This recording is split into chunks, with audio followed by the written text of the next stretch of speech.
I had to learn that everybody is not your friend. Everybody doesn't deserve a seat at your table. Some people are associates. Some people are your lifelong friends. Some people are there for a season, and some people are there to teach you a lesson. So I think it's important that people, as us in general, women in general as well, is to really take inventory of the people in our life, and also utilize our discernment and exercise our discernment and why this person is in our lives. Welcome to another episode of Keeping It Real, where we have real conversations with extraordinary people in multi-million-dollar homes.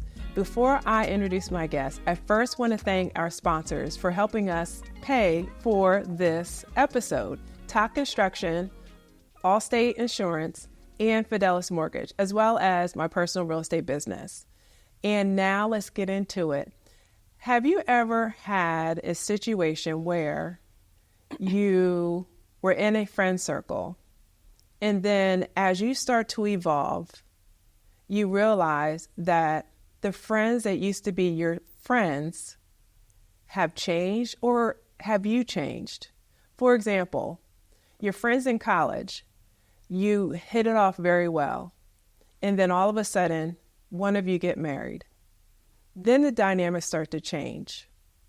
And then you feel, when you have that conversations like you used to have, staying up all night with them, something's just not clicking. That support that you two used to have, or your group used to have, is no longer the same. Why is that? That's exactly what we're going to be talking about today with our guest, Gillian Brooks, who is an author, a multi-faceted businesswoman, and, as she says, your girl's girl. And we're going to get into it. Welcome, Gillian. Hi. How are you? I'm good. Good. Beautiful set. Oh, thank you. I'm so glad to have you here. I'm happy to be here. Yeah, because we were talking before we actually started shooting this episode.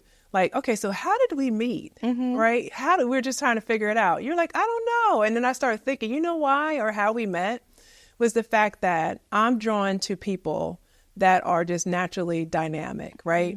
That aren't afraid to speak their truth. And they're just multifaceted, right? And not only do they say the thing, they actually do the thing. That's right. That's me. Is that you? That's me. I'm yes. telling you. So I gravitated to you, and I was like, you know what?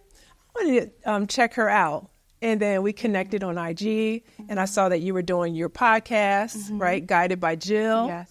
And I said, hey, I think we need to collaborate. Yes, absolutely. And that's why we're here. Yes, and I'm happy to be here. I'm happy to have you. I love your here. platform. Oh, thank you. I love your platform. Thank you so much. It's clean, it's professional. I love it. So I'm so happy to be here. Yeah, thank you so much. So we're going to get into it. Let's get into it. So we're going to be talking about friendships. Gulp. When to change your circle. So I shared of a situation where we see a lot of times that the evolution of friendships. Right. So let's just get right into it. Like, let's share a scenario where you may have felt like you were hurt, or how you decided how you had to navigate through that. Let's just get right into it.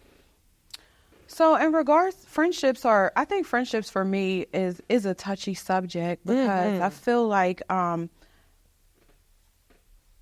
I take accountability for my actions. So I feel like as I'm growing and as I'm going into my journey, people have fallen to the wayside in regards to friendships. But I'm not going to pinpoint like any particular situation, because my friend circle is very small. Yeah. So if I do speak on something, they're going to know probably who I'm talking about, right? So for all the other women, all the we other, won't know. right. Yeah. But so there has been times like I'm 38. I'll be 39 next month. So I'm up there. I'm Child, get to that 40. You are not up there. I've had some life experiences though. I'm sure. And I will say that one thing I've learned is that one thing that's super important as you are getting older or as you're in your journey is to always have discernment about the people around you.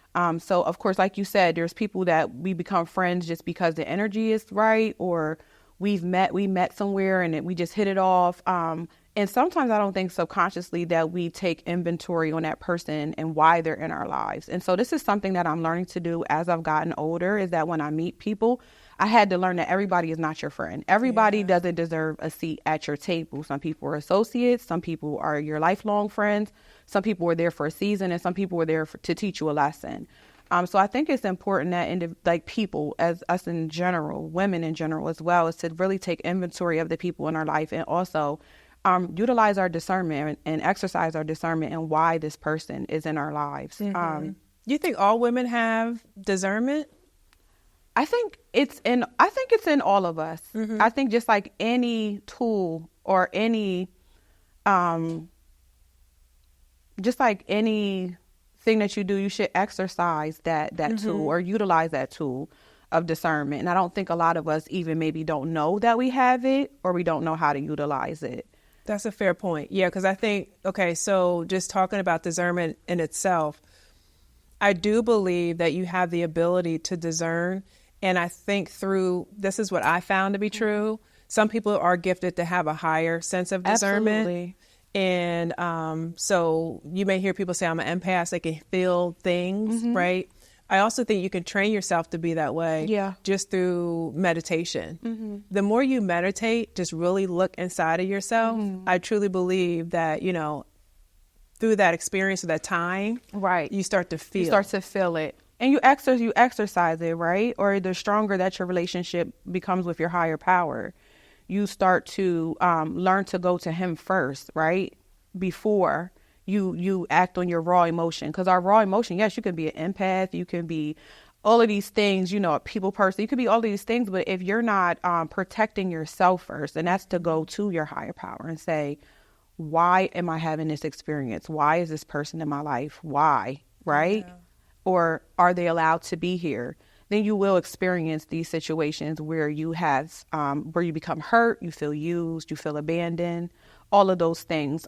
Because I have learned as I've gotten older that sometimes people are not in control of what they're doing, right? Yeah. They may be sent from other things, right, to come on missions, right? And again, with the raw emotion and us just like wanting love, wanting to fill a void, we allow people in situations into our bubble, and they can ultimately destroy us, teach us a lesson, or help us grow. And so I will say that, of course, I've had situations in my life where I was hurt. Of course, I've been in these wacky, petty things with females. Who hasn't? We're women. This is our natural.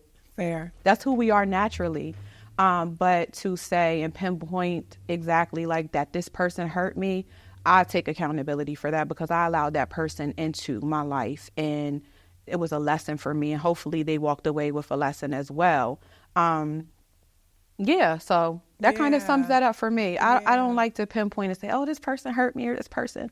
Of course, we've been hurt, Right. So as you evolved from, high school, to college, then becoming a mom, like, have you seen how your relationships evolved? And right.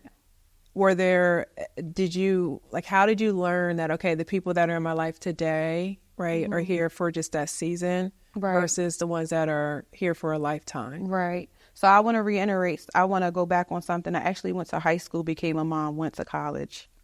Okay. Yes. So I was a teen. I had my son when I was 19 years old. Okay. So I did not go to college right after high school. I was a mom right away. I didn't go back to college until I was like 27. Okay. After I had my second child. So I have friends from high school. I still have friends from high school. That's awesome. I just was on the phone with my best friend. Like, we talk for hours throughout the day. We've been friends since we were 15 years old. She's still my friend. And I have other friends as well from high school. So those people have been through it with me. And I think just, that's such a gift from God, because it's like, it's like a family member, right? Somebody that you're gifted, like your mom or your dad, whether that relationship be positive or negative experience, but to be gifted a friend like that has been with you through every phase of your life. And we joke all the time because I'm like, I can't believe like you're this big IT developer. Like we went to school together. We drank Mad Dog 2020 together. Like like I can't believe like you're this serious person. And her the same with me. She's just like, Right. you're so fake. You're on the phone with those people. You're being fake, because this is just like, we've known each other since we were kids. Sure. So love that relationship. Yes, I have friends since we've been in high school. And then I have a group of friends now who have taught me the meaning of family. I have a very small family. I come from a single parent home. My mother raised me by herself, a single mother. My father was incarcerated for the first 7 years of my life.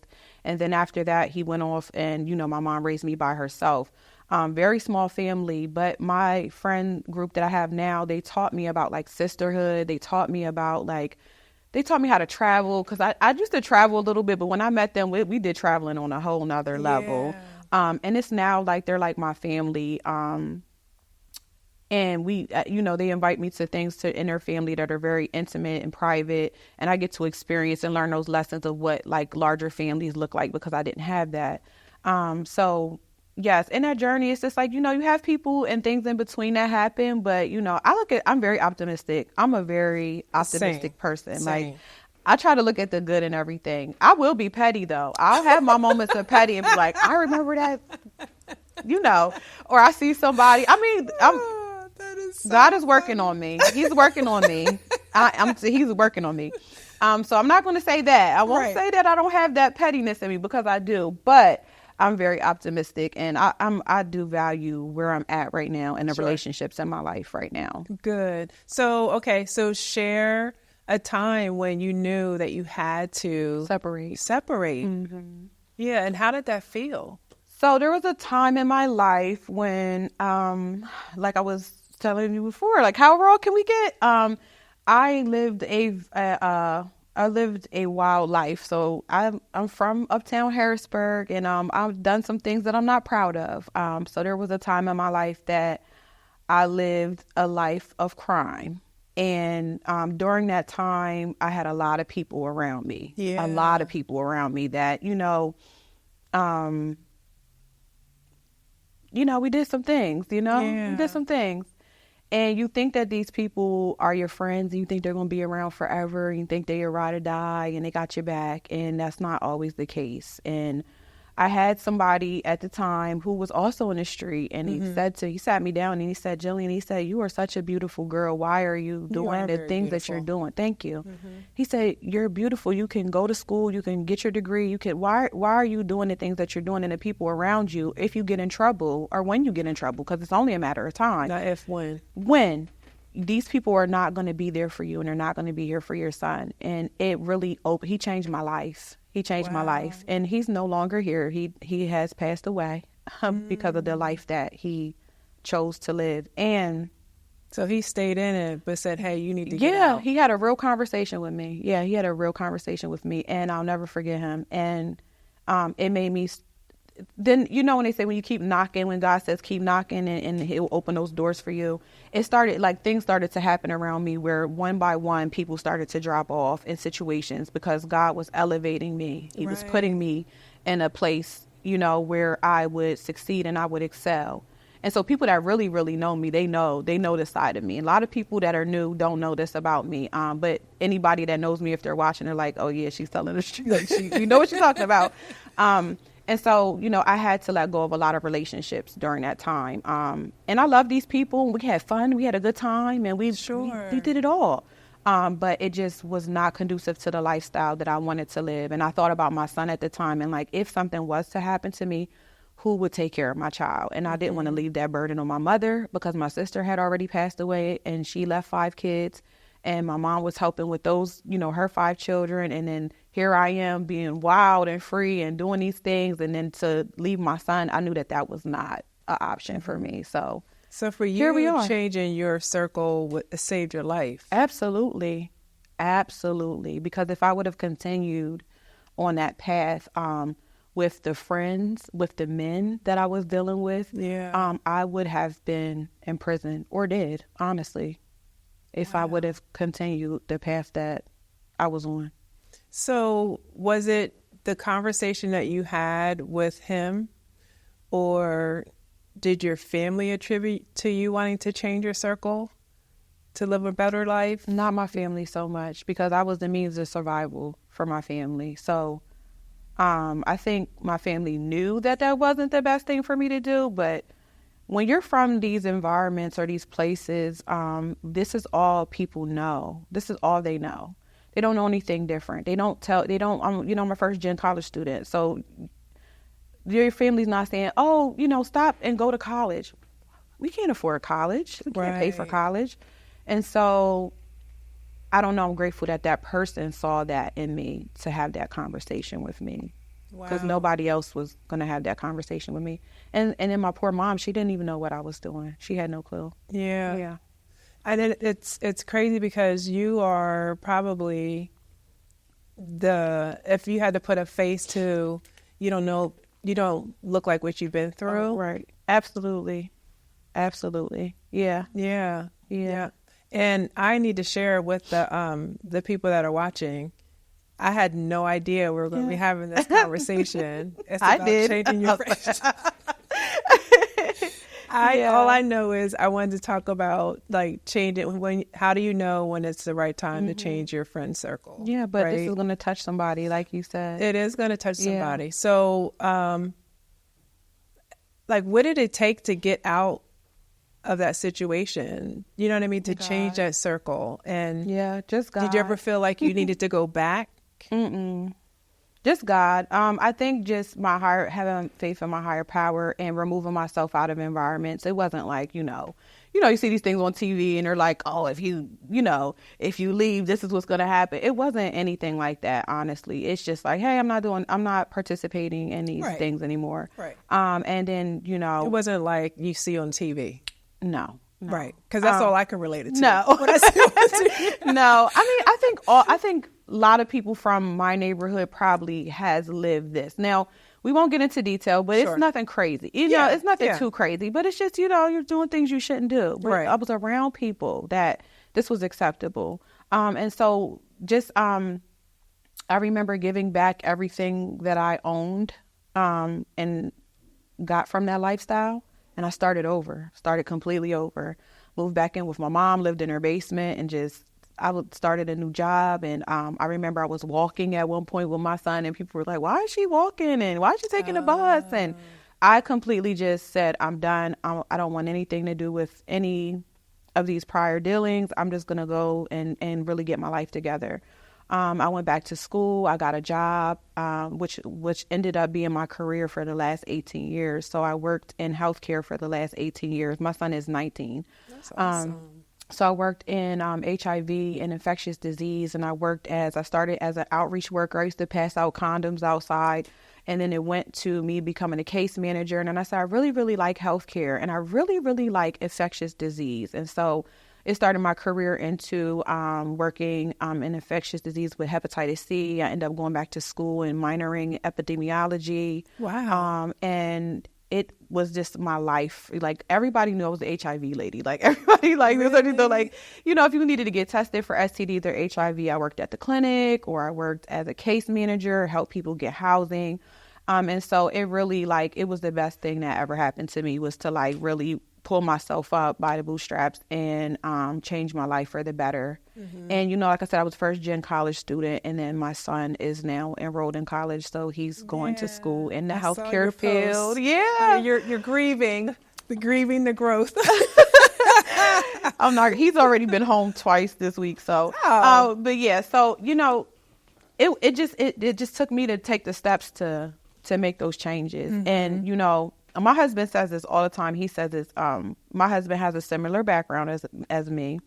And he has changed his life tremendously. Awesome. Tremendously. He has, just the time that we've been together, he has done a 180. He is just, it's been beautiful to watch, because I remember going through it, and then to see him do it, and he's like, babe, you got the blueprint. He says it's easy. All people have to do is just, it's easy. He says it all the time. It's easy out here. It's easy out here. Right. And it's like, but again, where we're from, people don't have these opportunities.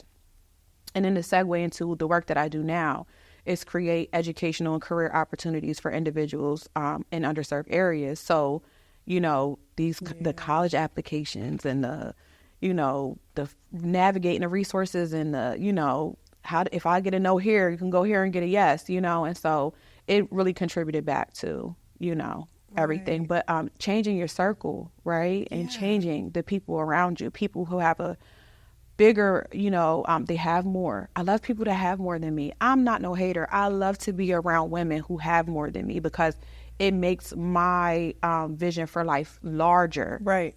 It makes me want more. If Erica did it, I can do it too. Right. That's the representation. The representation is important. The mentorship is important. And so,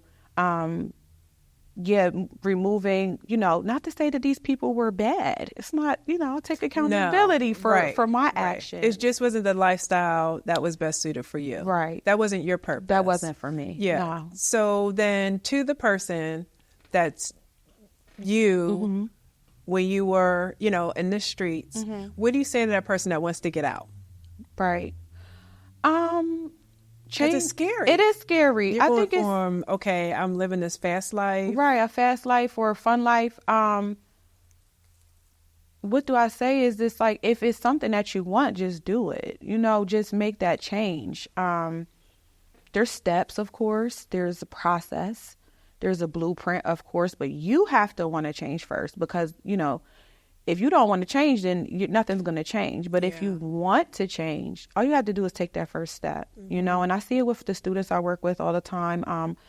The college that I work for has a reentry program now for folks who are criminally justice involved individuals to help them either if they've just come home from prison or if they're on their way to prison. There's so many programs they even have programs for people which they identify as shooters, right? So children who live a life of crime, and if that is what you are doing or have doing, no judgment, we're going to pay for you to go to school so you can get an education. Yeah. These resources are so important for folks, and taking that one step, right, to say, I don't want to do this anymore, I want to get a job, or I don't want to do this no more, I want to go to school. When you step into that classroom, you're around a whole different type of people. Right. You're around your That's professor. intimidating to some people, though. Right. You got to think. You got to want more for yourself. I understand it's intimidating, but I've never been a fearful person. And my book is called "Crush Your Fear of Flying." There you go. So plug that in there. Crush your fear of flying. So I've never been afraid of anything, and that was my gift and my curse. But fear is an illusion. It's just an illusion. What are you afraid of? What's the worst thing that's going to happen? You're going to go in here and somebody says hello to you. You're going to go in here and you're going to actually get an A in your class and you're actually going to succeed. So my aunt bought me the Nelson Mandela, our greatest fear is not that we are inadequate, is that we're more powerful beyond measure. And I think that is the part that people have to realize. You're afraid of winning. You're afraid of, you're actually afraid that you're actually going to win, not that you're going to lose. Because if you lose, like, who's going to really see you? Right. But if you win, now you're held to a standard now. There you go. You have to keep winning. You have to keep winning. So you're afraid, you're afraid to win. Right. So that's just the way that I look at it. Like, get in there and get it done. So, okay. So I hear what you're saying, right? Right. And it's easy. You're making it sound like it was really easy to change your life and to get out of that circle and to build up to what you have today, right? Author, multifaceted businesswoman, just doing the darn thing. But there's some people that just don't have, I guess, the strength, right, or the ability to change. It's mental. It's a mental thing. So go ahead. I'll let you finish. Go ahead. It's a mental thing. So, I mean, but if there's resources there, I mean, like, we have to utilize our resources, our toolkits, though, right? So those things could be if I think about it on a medical level or medical field or the medical insurance field, if you are having trauma or if you suffer from trauma or abuse, you have insurance and you utilize the insurance to see a therapist. Right. So you go see a therapist and you start to work through things, and the therapist is going to give you tools that you put in your toolkit that are going to help you succeed. once you start to see your therapist, and then maybe if you do have some mental health issues, then you can get medication. These are all tools that go back into your toolkit, right?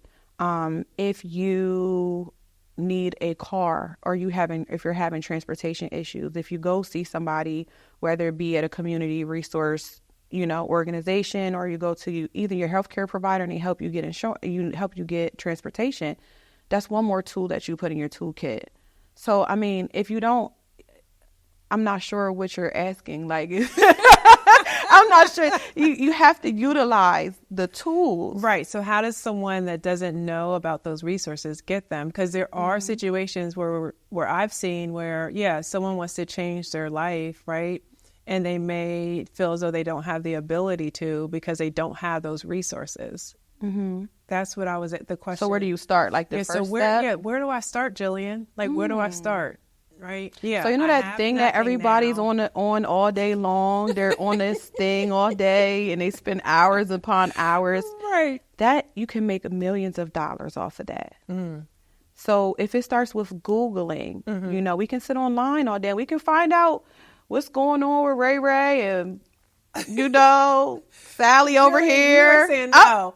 Do not make any excuses. There's no excuse for you to don't make excuses. And I know that everybody is in a different space, but this is just how I was raised. And I know it comes across sometimes because people say, well, why did you say that? I mean, this is the way I was raised, and I'm not saying that it was the right way to be raised, but it worked for me. Sure.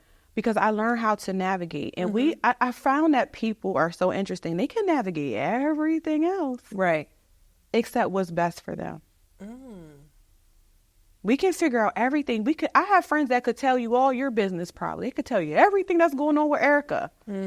But when you say, well, how do you do? Well, you have some skeletons in your closet you got to clean out, So I think if we redirect our energy and put that same energy that we put into everything else and everybody else, we can solve everybody else's problems and kind of internalize and kind of look at what are the steps that I need to take, I think people will be able to navigate and get a mentor. I know everybody doesn't have money for mentors, right? But, if you go to your doctor's office, your doctor can refer you to a behavioral health specialist that they have free services, that's somebody you can talk to and maybe get some resources from, or your teacher, or, so we have to just utilize those tools. I mean, the tools are there. Start with Google. Right. Start with Google. So as you grew into womanhood, into adulthood, have you found that, sounds like you've been blessed enough to keep some of your same friends. Absolutely. Did you find it hard to get into new circles? Never mind. We're talking to Gillian. She just... No, it is. I have challenges there. We can talk about that. Okay, let's talk about that. So it's challenges for new circles. She's like, just go out there and do it. Crush that fear. I will. I think that the challenges where I'm at now is that I am yearning for new connections, right? Business connections, mentorship. And I haven't been able to, it hasn't come to me yet. So I pray, I do my due diligence. I might reach out to 3 or 4 people. I might come through this episode. Like, what you looking for? What you looking for? Right. I've tried to look for mentorship and it hasn't come to me yet. And I pray about it all the time. I pray about it all the time. I'm like, God, I want a mentor, but I don't want this. And I'm very direct in my prayers, and I'm very precise in my prayers. I don't want this and I don't want that, and I want it to be this and I need it to be this, and then the back end what I need, right? And so it hasn't come to me yet. But like I said, I yearn to be around women who have more, because it inspires me. It inspires me. So I would say that that's a challenge, or maybe it just hasn't happened yet. Do you think it's hard to find good mentors? Yes, I do. I do. And I will say that because I feel like a lot of people, in my experience,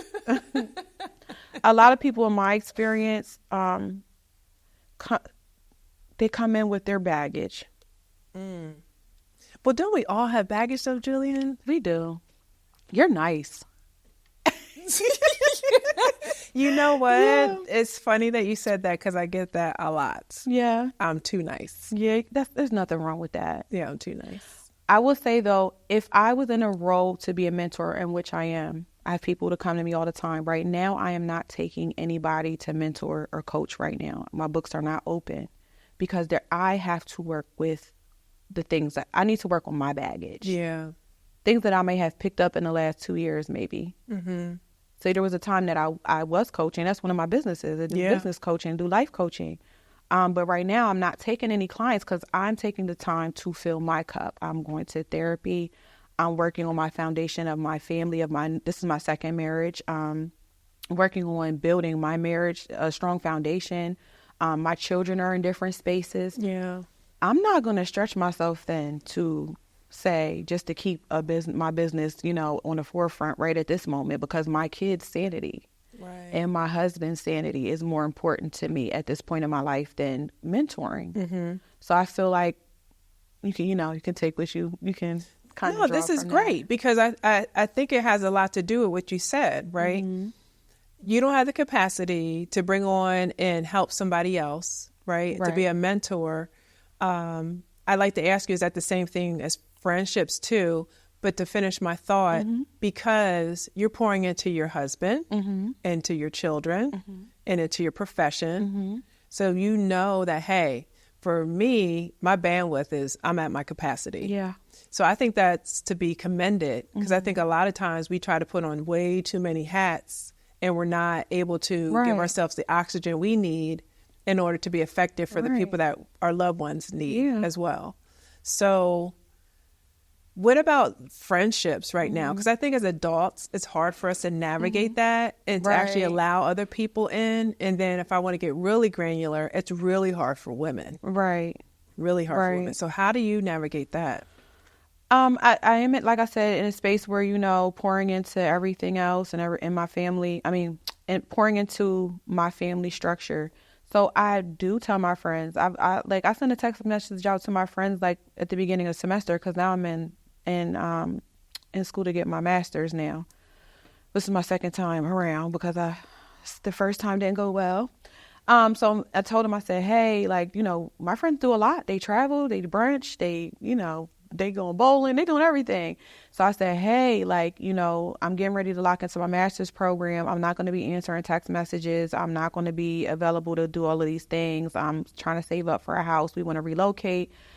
I'm kind of on pause right now, but I love y'all and I'm here if you need me. Yeah. I cook for everybody, my friends and my family. And if you need me to cook something, I'm here. But, other than that, it's closed. So I think it's really important. I say all that to say, I think it's really important that as adults and as women, if we're clear on why we're maybe not communicating as much, or we're not answering the phone as much, or we're not hanging out as much, is because there's other areas of our life that we really need to pour into right now. That doesn't mean that I don't love you. It doesn't mean I love you less, or that I don't want to be your friend, or I don't want to hang out. But there's just other things that really, really need my attention right now. And I can't be pouring into this relationship and my kids need me, or I can't be spending more time out of the house and my husband feels like he needs me, and there is a balance in it, but I am not at the place where I can balance it all. And I'm woman enough to say that. No, you're balancing it. Yeah. You're just saying, hey, guess what? My family is all the things that I have available to balance. That's all I have right now. Yeah. And friends, I'm here for you. I think communication, that open communication is important, because when you don't have that, or someone's afraid to be assertive to say what I said, then there's like, well, why is she acting funny? Or she answering my phone calls? And because I was afraid to say that my family comes first. I had to draw the line in the sand and say, we're not friends, because I keep asking you what's wrong. I keep reaching out. Now this has become, one thing about me, I don't chase men, I don't chase money, and I don't chase friends. Okay. I love it. I attract everything. Everything great comes to me. Everything that I'm meant to have, I wake up to in the morning. I don't chase anything. So if I start to feel like I'm chasing you, or I'm repetitive in what I have children to attend to. Yeah. I have business to attend to. Well, hold on, Gillian. What about you're not chasing them, but what about, you're a multifaceted woman. You have a lot of things on your plate, right? So you're just busy, right? And their intention is not to not respond, is not having the opportunity.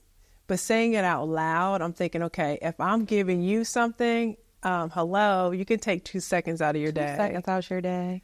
To respond. So it's like that's the same thing if you're in a relationship with a man, right? Yeah. And we're kicking it, we're cool, we're this, that, and you don't have 2 seconds to say, hey, honey, I'm really, really busy today. That's fair. It's nothing against you. You're beautiful. I love you. Right. You need $200. Here it is. Have a good day. Yeah. Well, then I'm just going to keep it real. To my friends that I have not texted after you text, I do apologize. I do love y'all. And I'll text you after this episode. Yeah, text me.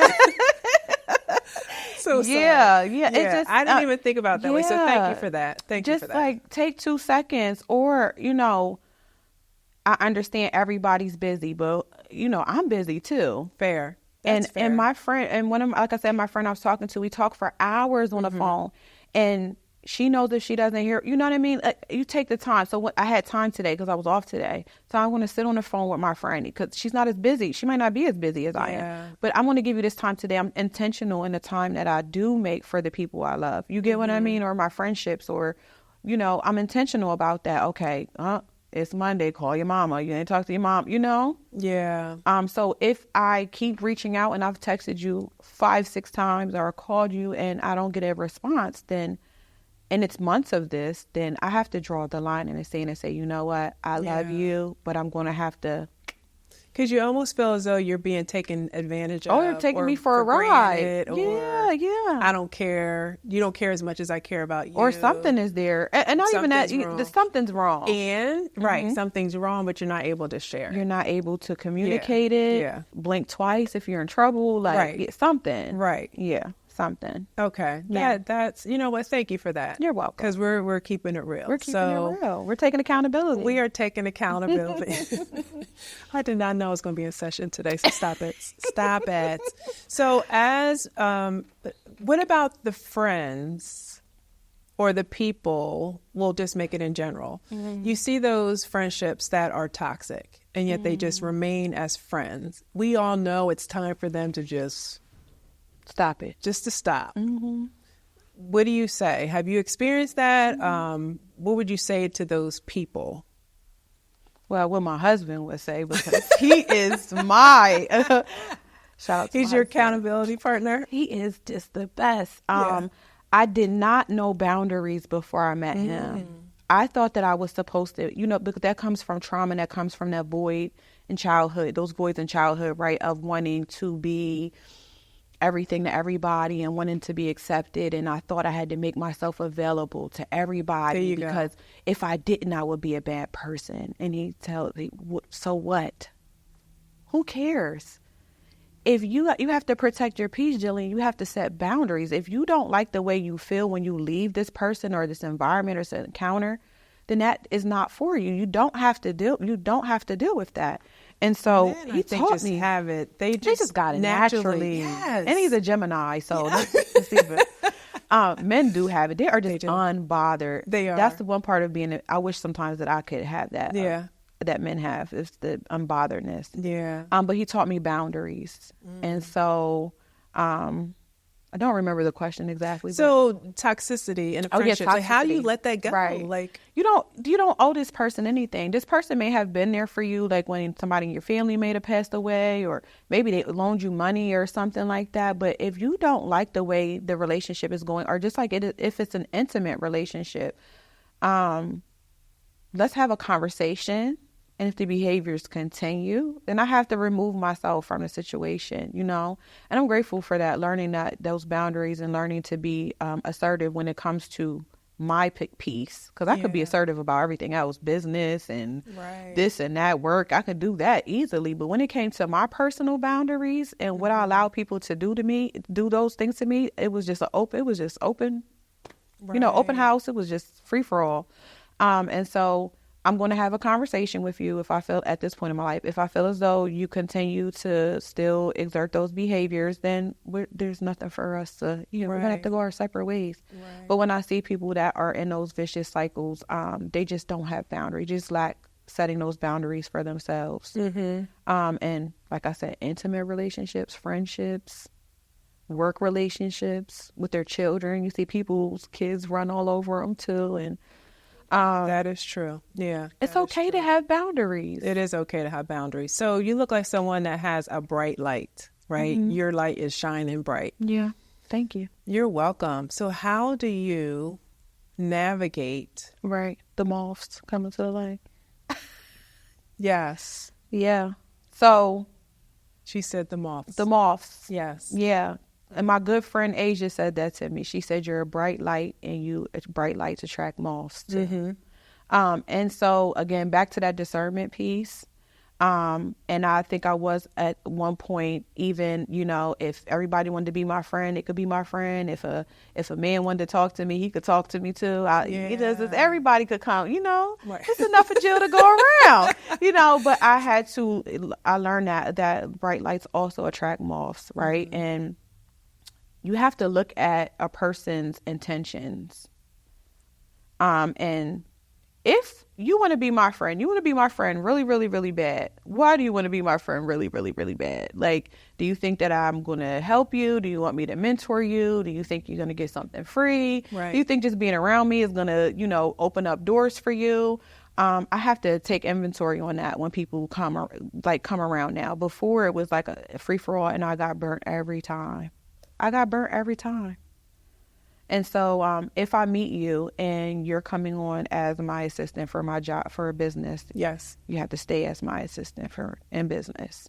Wow. Yeah. We it's going to take time for us to build that relationship. Whereas before it was, again, sure, that's my girl, that's my friend. Yeah. Right. But then things happen. People come with their baggage. They come with their ill intentions, right? And they come in and they get what they need, and they do the things and keep, get things going, and then they go right out the door. And there was no repercussion, there was no vetting, there was none of that, right, for them to come into your life. And this is again, intimate relationships, friendships. So do you have not anxiety, lack of a better word, do you get anxious, timid, or anxious when it comes to, I'm allowing someone else to come into my life because of things that happened in the past? So how are you working through that? Therapy. Okay. Therapy helps. Again, I'm also grateful for the people that I have in my life now, because not only are they're eyes for me too. Right. So your circle. Accountability. My circle is their eye. I don't know the correct word, how I can say it, but like their eyes, they see things that maybe I don't see. Because I'm open, I'm friendly. I like to be, and then I have to okay, Jill, all right, calm down. Right. Calm down. But then my friends will say, or close family member, or husband, right. No. Right. Let's stop there. So there is some anxious, I am anxious sometimes when people new come around. But that's why I say these next connections that I do have, I'm praying that God brings these connections to me, and that I'm able to see with my own eyes that these people are for me, or I'm supposed to be in this space. Yeah. Yeah, I applaud you being open to having this conversation. Absolutely. And I feel like we could just keep going on. Yeah, we could. Continue to talk about it. So I would love to invite the audience. What are some things that you are afraid of when it comes to, growing your circle or letting go of loved ones, your friends, even sometimes family members that just don't serve you well? Like, how do you work through that? Because that's something I think we all struggle with. And again, as women, I think we see it more often. Like the fear of disappointing outweighs our self-preservation. Yes. Preserving ourselves and our mental well-being is something that we definitely need to visit at some point. This was a great conversation, y'all. The importance of friendships, recognizing when to change your circle, and then just building a supportive circle around you. Gillian, Erica. Thank you so much. You're welcome. Yeah. You're welcome. Yeah, we'll have to do this again. Thank you for the platform to keep it real. You're welcome. Yeah, I think we did that today. We did do that. You did that. Yes. And y'all, you know what? Until next time, keep keeping it real.